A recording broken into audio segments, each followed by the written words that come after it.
Hi viewers, welcome to my channel. Parashakti movie review. Movie మీద first నా opinion చెప్పాలంటే నాకైతే పెద్ద అయితే అనిపించలేదు మూవీ. జస్ట్ యావరేజ్గా అనిపించింది మూవీ.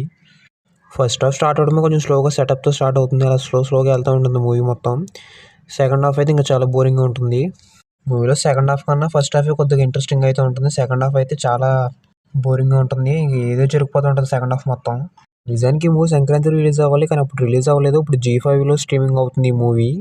అప్పుడు థియేటర్లో రిలీజ్ చేయకుండా మంచి పని చేశారు అనిపించింది నాకైతే మూవీ చూసిన తర్వాత. మూవీలో యాక్టింగ్ అయితే అందరూ ఏదో చేయాలని చేశారు అంతే. అందరూ జస్ట్ ఏదో సోసోగా చేసుకుంటూ పోయారు యాక్టింగ్ మొత్తం. శివకార్తికేయన్ బట్టి కొంచెం పర్లేదు అనిపించాడు యాక్టింగ్ విషయంలో. మిగతా వాళ్ళు అయితే అంత పెద్ద అయితే చేయలేదు యాక్టింగ్, ఇంకా లేదు యాక్టింగ్. ఇక మూవీలో BGM అయితే పెద్ద అయితే వర్కౌట్ అవ్వలేదు. సాంగ్స్ కూడా పెద్ద ఏం లేదు, సోసోగా అనిపించినాయి అంతే. డైరెక్టర్ సుధా గంగన్ అయితే ఈ మూవీతో డిసప్పాయింట్ చేశారు మనల్ని. సో ఫైనల్గా ఈ మూవీ గురించి చెప్పాలంటే మనకి it's a below average movie.